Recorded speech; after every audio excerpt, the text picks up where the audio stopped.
Porter Airlines is a regional airline headquartered at Billy Bishop Toronto City Airport on the Toronto Islands within Toronto, Ontario, Canada. Owned by Porter Aviation Holdings, formerly known as REGCO Holdings Inc., Porter operates regularly scheduled flights between Toronto and locations in Canada and the United States using Canadian-built Bombardier Dash-8 Q 400 turboprop aircraft. Porter's operation at the Toronto airport was launched in 2006 with some controversy. Robert J. Deluce, who is now the CEO of Porter Airlines, came up with the idea of creating a regional airline using Bombardier turboprop aircraft to major cities of Canada within the range of Toronto. A planned bridge to the airport was cancelled in 2003, leading to lawsuits between Deluce and the City of Toronto. The airline lost the case in court, but the idea for the airline remained. With the compensation received from the Toronto Port Authority for the lawsuit, REGCO bought the island airport terminal used by Air Canada Jazz and terminated Air Canada's access. Porter has expanded its operations since 2006, adding more destinations and planes. Porter opened a new, larger, passenger terminal at the island airport in March 2010.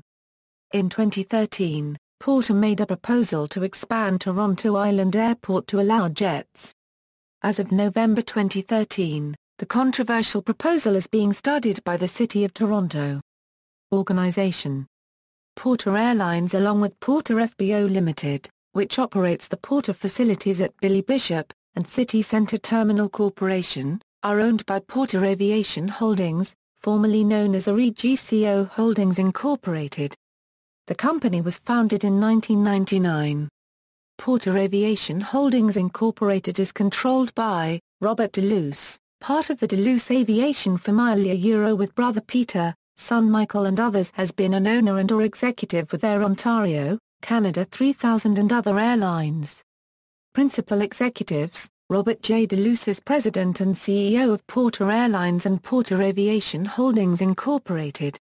His salary is $204,167 for 2010. Michael Deluce, Robert's son, is the Chief Commercial Officer of Porter Airlines. His salary is $145,833 for 2010. D. Paul Moffat, Chief Financial Officer.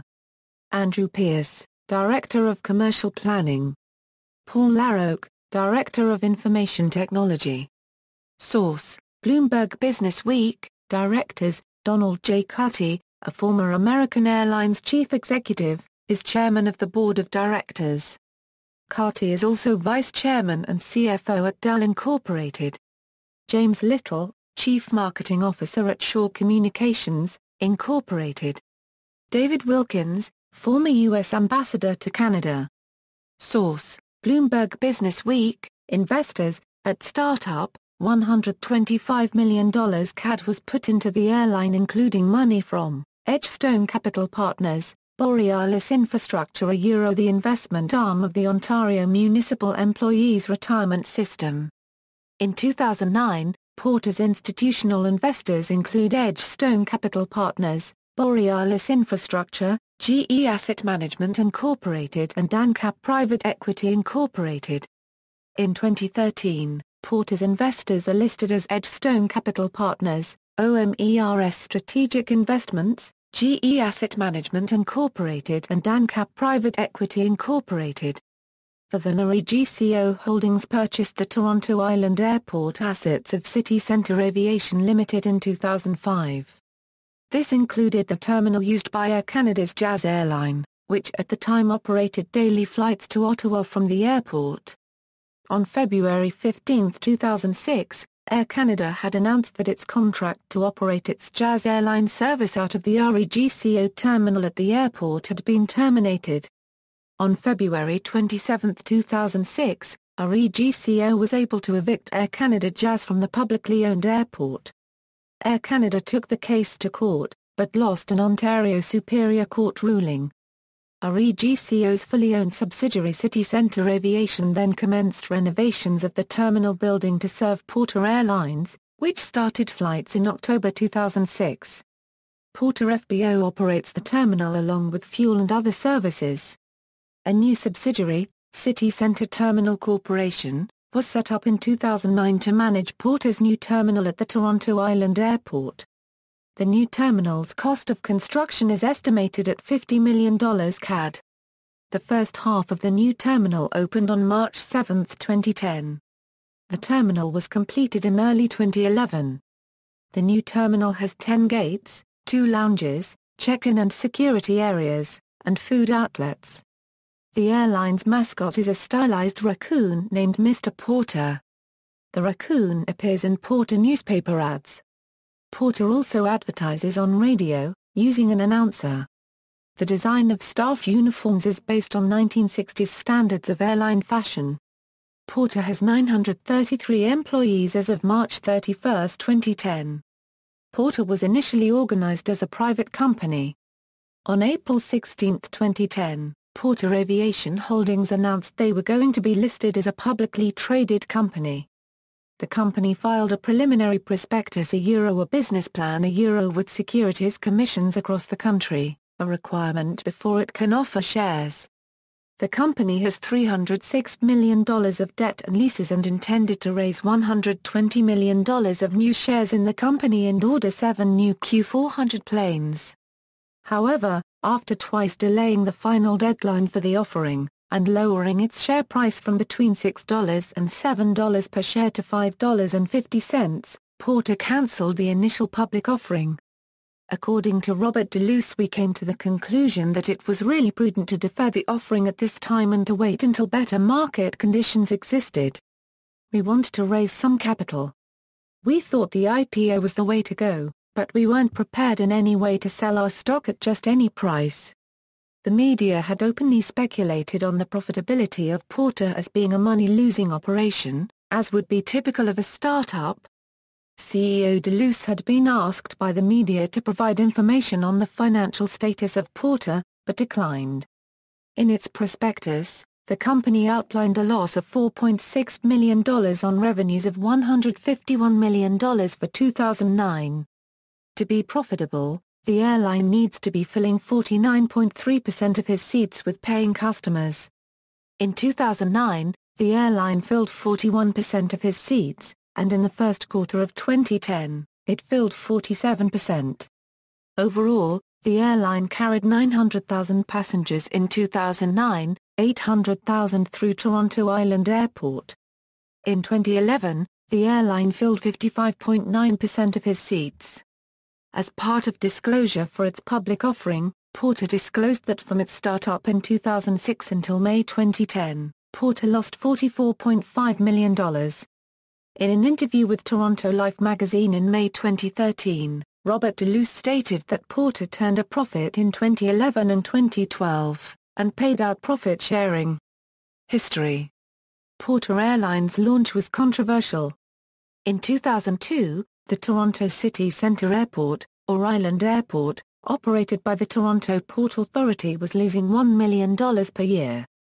Only Air Canada flew flights from the airport as part of its Jazz service, operating daily flights to Ottawa after the closure of the regional airline City Express in 1991. In October 2002, the TPA announced a $35 million plan of improvements to the airport to support expanding its usage. The TPA planned to build a $15 million bridge and a $20 million airport terminal. A new regional airline would be launched at the airport, to be run by Porter's CEO Deluce. Since its opening, the airport, located on Toronto Island, has been accessible by passenger ferry only, and the ferry-only access was seen as an obstacle to expansion. In a deal with the City of Toronto, the TPA's plans were approved by Toronto City Council in November 2002. The TPA's plans were opposed by neighbouring residents and community associations who together formed the Community Air Special Interest Group to fight the expansion. The expansion became a primary issue in the 2003 Toronto municipal election. Mayoral candidates Barbara Hall and John Tory supported the bridge and David Miller opposed it. Miller and a slate of like-minded candidates for council ran on a common platform, the centerpiece of which was to stop the bridge.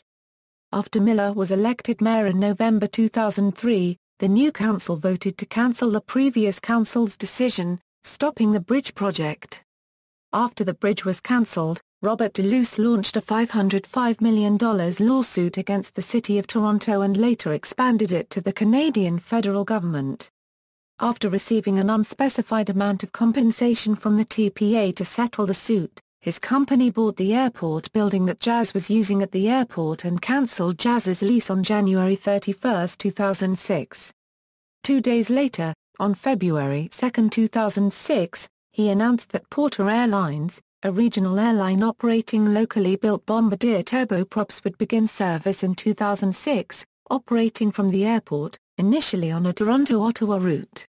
In a show of political support, the Porter press conference was staged at the Bombardier plant in suburban Toronto, where the airplanes are built, with support from Canadian auto workers leader Buzz Hargrove, who said it would create new employment opportunities in the region.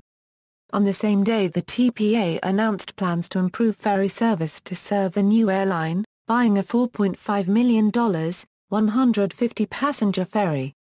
Immediately, political opponents of the TPA, including Miller, city council members, local community associations and local members of Parliament Olivia Chow and Jack Layton, expressed concern that the operation of a major airline from the island will cause increased noise and air pollution in the downtown core. Concerns raised include safety. The airport's main runway is 4,000 feet long, 600 feet shorter than Bombardier's specifications for a fully loaded Q400. Porter solved this problem by fitting the planes for 70 passengers, less than the maximum load of 78 passengers. There are several cautions to pilots flying into the airport, including boat masts, a nearby wind turbine, and no-fly areas. The flight path into the airport requires the airplanes to fly an approach offset from the runway center line to avoid nearby hazards such as tall chimneys and buildings. Jazz filed a $11.5 million lawsuit against the TPA and later, Porter, in the Ontario Superior Court in February 2006, alleging that the TPA signed contracts forcing Jazz out of the airport, causing a monopoly at the airport, and were anti-competitive. Jazz later filed a suit in federal court. On October 20, 2009, Jazz formally dropped its suit in Ontario court, but plans to continue its lawsuit against Porter and the TPA in federal court. According to the announcement, Jazz dropped the matter in provincial court as the TPA is a federal agency, and the airport is a federal facility. Damages in the federal case are not specified. Porter filed a counterclaim to Jazz lawsuit citing damages of $850 million, based on Jazz agreement with Air Canada, and Porter has not dropped its counterclaim. The airline's maiden flight took place on October 23, 2006 to Ottawa. When flights began, airline passengers were at first blocked by protesters at the ferry dock, urging a boycott of the service. Although on-site protests eventually stopped, Community Air continues to monitor Porter's operations along with those of the TPA. The TPA confirmed at its annual meeting of September 12, 2008, that Porter was fined for breaking noise curfews in its operations following complaints from local residents. The TPA commissioned a study to reduce noise from Porter's takeoffs and landings. The TPA and Porter remain partners in the expansion of the airport. In January 2009, the TPA announced plans to purchase a new, larger passenger ferry to support Porter's expansion plans. The ferry is to be financed out of an improvement fee to be charged to passengers. The ferry had been proposed by Porter's Deluce to the TPA's board of directors over the period of March–June 2008. The decision to approve the $5 million ferry precipitated a conflict of interest investigation of TPA director Colin Watson, who is a self-described friend of Deluce's, and who voted in a 5-4 decision to approve the ferry. Watson was cleared of the charge by the Federal Ethics Commissioner Mary Dawson in June 2009. In April 2009, Porter announced that it would build a $45 million terminal at the island airport, with Canadian customs, restaurants, car rental kiosks, expanded lounge space and office space totaling 150,000 square feet. The terminal cost $50 million and its first phase opened on March 7, 2010. It will be completed in 2011 and Porter hopes to add a U.S. customs section. At the September 2009 annual meeting of the TPA, it was disclosed that Porter has broken its 11 p.m. curfew for landing at the airport 3 times in 2009, each time incurring a $5,000 fine. On one occasion, a Porter plane landed at the airport after hours even after being advised by controllers to land at Pearson. According to Porter Airlines CEO Robert Deluce, hundreds and hundreds and hundreds of flights come and go on a daily basis, so there are very, very few occasions where it happens. And there are also particular circumstances and the circumstances are rare to operate outside these normal times. According to the TPA, they are powerless to stop Porter other than imposing fines, and that planes landing at the airport when no controllers are present is not a safety risk. TPA Director Mark McQueen has requested that the NAV Canada personnel stay on site until the last flight has landed, but NAV Canada has refused to do so. In February 2012, Transport Canada advised Porter it had received an access to information request for what are called notices of suspension issues to Porter.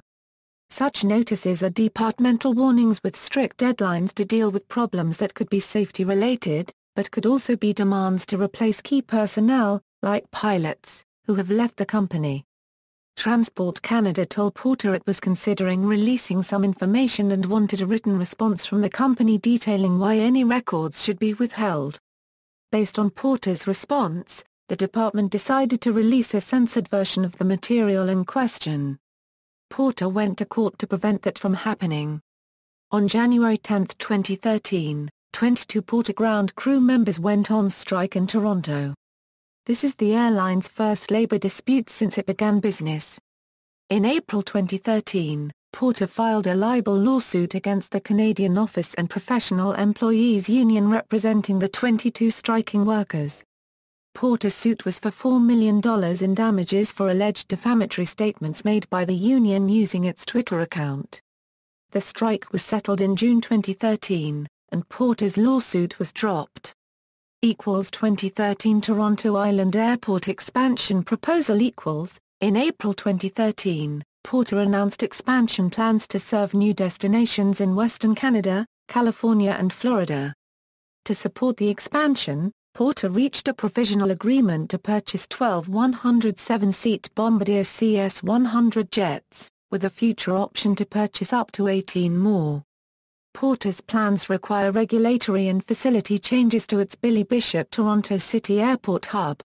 Porter has asked for modifications to the operating agreement of the airport to allow jets and extensions to the runway to support the new aircraft. Changes to the operating agreement require the agreement of the Toronto Port Authority, the City of Toronto and the Government of Canada. TPA stated that it had no position on the expansion and would await a decision from Toronto City Council. Toronto Mayor Rob Ford has indicated his support for the proposal while some councillors expressed their opposition, and some urged further study. Porter first approached Toronto Mayor Rob Ford before its public announcement. Deluce was a supporter of Ford already and sought his support privately on the proposal. However, the meetings between Ford and Porter CEO Deluce raised controversy as Deluce had not registered as a lobbyist. In 2010, Deluce had contributed the maximum $2,500 to Ford's mayoral campaign. Other Deluce family members donated an additional $5,000 to Ford's campaign.